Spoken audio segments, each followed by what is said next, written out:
Senhor esteja com todos. Ele está no meio de nós. Proclamação do Evangelho de Jesus Cristo, segundo Mateus. Glória a vós, Senhor. Naquele tempo, tomou Jesus a palavra e disse: Vinde a mim, todos vós que estáis cansados e fatigados sob o peso dos vossos fardos, e eu vos darei descanso. Tomai sobre vós o meu jugo e aprendei de mim, porque sou manso e humilde de coração, e vós encontrareis descanso, pois o meu jugo é suave e o meu fardo é leve. É palavra da salvação. Glória a vós, Senhor. Queridos irmãos e irmãs, estamos ouvindo ao longo desta temporada do Tempo Comum o Evangelho de São Mateus.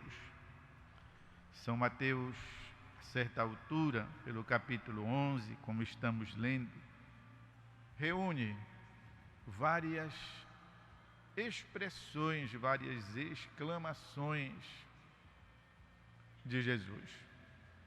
Coisas que saíram, diríamos, espontaneamente do seu peito, do seu coração, dos seus sentimentos.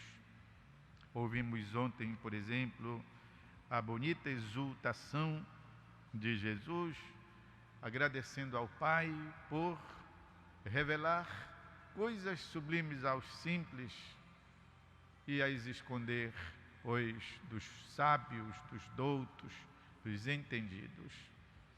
E dizia que foi do agrado do Pai que assim fosse, para que então o simples pudesse conhecer ao Pai e ao Filho, porque se conhece um através do outro.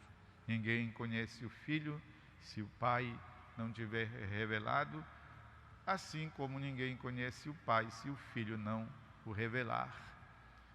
Por que a simplicidade é requerida?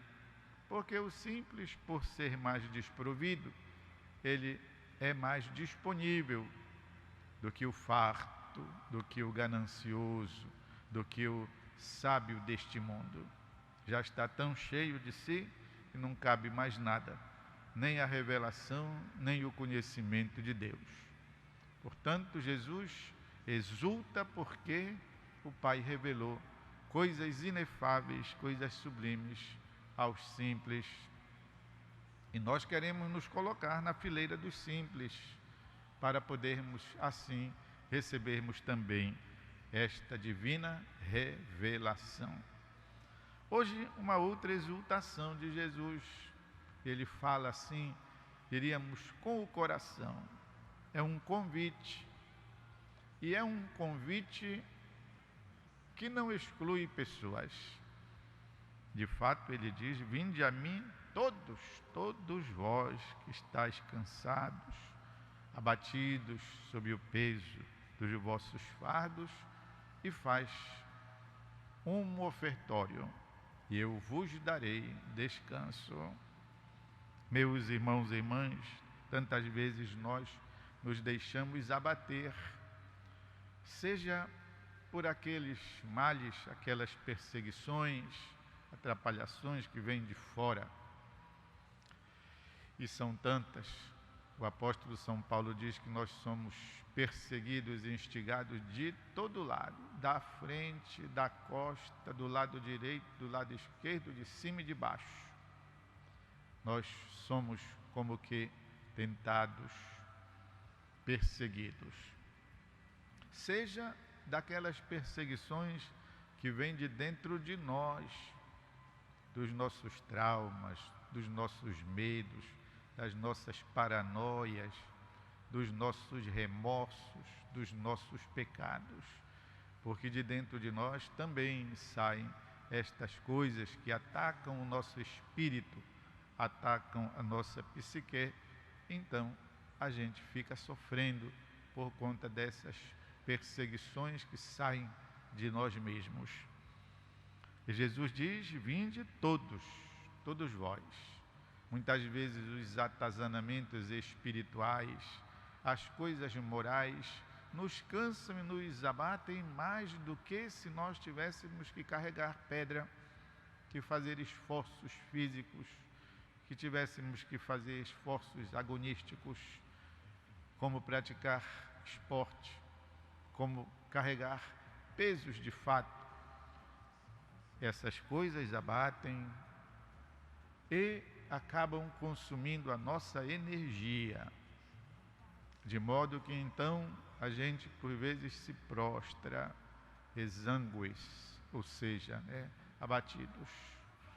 Inclusive a depressão, que tem várias formas, ela se expressa também dessa maneira: um abatimento, um cansaço, uma inatividade, uma falta de vontade até mesmo do essencial, como por exemplo de comer, sem vontade de comer. Nem falemos das outras coisas, como tomar banho, como trabalhar, como os outros compromissos que alguém possa ter e se sinta abatido pela depressão. Ela tem várias causas, certamente diríamos físicas, biológicas, mas é fato comum que a depressão também se deve a problemas na alma. Jesus convida: vinde todos, e convida-nos também a tomar sobre ele o fardo.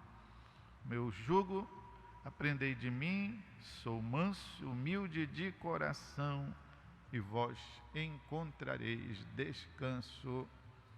Os nossos irmãos e irmãs que participam da renovação carismática católica conhecem a experiência do repouso no espírito.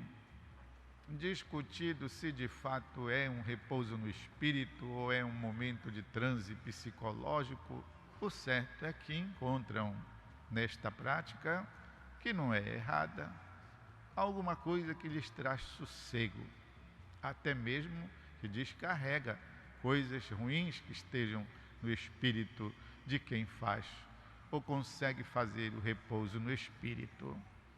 É o momento em que então a alma solitária se encontra com Deus e fica como que navegando nele, para assim poder, uma vez que retorna ao normal, sentir-se fortalecida, rejuvenescida, sentir-se como que livre de tudo aquilo que então a perturbava.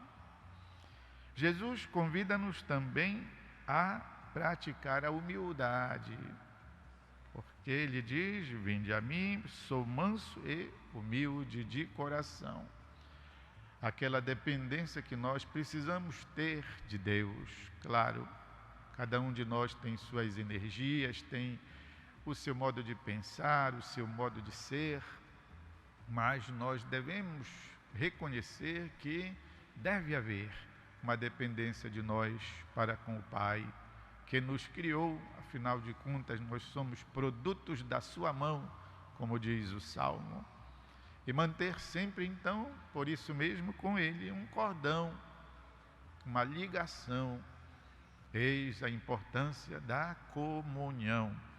Eu não estou falando da comunhão da hóstia, estou falando da comunhão no sentido de manter contato.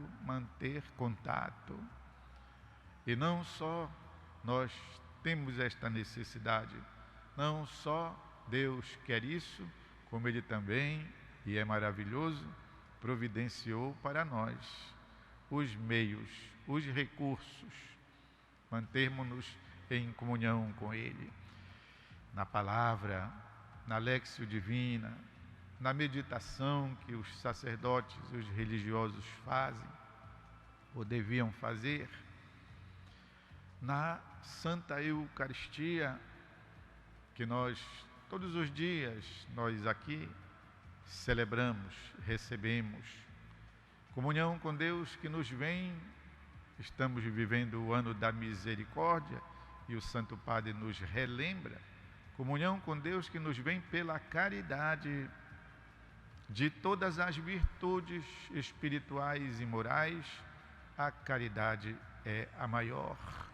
de modo que se você até não consegue viver as outras, mas pratica a caridade, pode salvar-se. Agora, se, por exemplo, faz e acontece isso e aquilo, mas não pratica o bem, não pratica a caridade, então, olha, está meio complicado. São palavras do Santo Padre, o Papa Francisco, na sua carta sobre o Evangelho da Alegria, citando Santo Tomás de Aquino, o qual sempre disse que a misericórdia é a virtude por excelência, porque ela é própria das pessoas superiores, no sentido de elevadas, dignas, porque ela é própria de Deus, e Deus é o superior máximo da nossa história, da nossa existência. Portanto, a caridade é o meio, é o recurso mais excelente que temos para mantermos-nos em comunhão com Deus. Mas tem também outras coisas bonitas que o Pai providenciou para nós, o Espírito Santo providenciou para nós. O terço mariano, que é tão conhecido, tão rezado, tão difundido, sobretudo pelos simples, porque é uma oração que não requer grandes trabalhos, grandes complicações, é a repetição afetiva, amorosa da Ave Maria, do Pai Nosso, do Glória e de outras ejaculatórias que dizemos, qualquer pessoa pode aprender. E depois do terço mariano, meus irmãos e irmãs, o que está muito em voga é o terço da misericórdia. Esse então é um campeão de orações. Por quê? Porque ele não demora, é curto, em 7 minutos a gente pode rezar, e bem rezado, o terço da misericórdia, que consiste também na repetição da jaculatória. Pela sua dolorosa paixão, tende misericórdia de nós e do mundo inteiro. E é forte o terço da misericórdia, porque é uma oração que se dirige ao Pai. Eterno Pai, eu vos ofereço o que de mais valioso existe para o Pai: o corpo, o sangue, a alma e a divindade. De quem? Do Pai, do Filho, do vosso diletíssimo Filho, nosso Senhor Jesus Cristo. Para quê? Para a salvação de nós e do mundo inteiro. E aí repetimos várias vezes este ofertório: pela sua dolorosa paixão, tende misericórdia de nós e do mundo inteiro. Maravilhas que Deus providenciou para nós mantermos-nos em comunhão com Ele, senão não mantemos a mansidão e a humildade de coração, e não encontraremos o descanso de que a nossa alma precisa, o nosso corpo também, para bem vivermos. Neste sentido, meus irmãos e irmãs, então cabe a lembrança do santo que hoje nós estamos comemorando, São Camilo, da cidade de Lélis. Por isso, então, Camilo de Lélis, este jovem soldado que se converteu no exercício, pois, da vida de militar, e como em tempos difíceis e nas batalhas, ele tinha uma sensibilidade particular para cuidar dos colegas, sobretudo dos feridos, daqueles que tinham sido acometidos por algum bombardamento.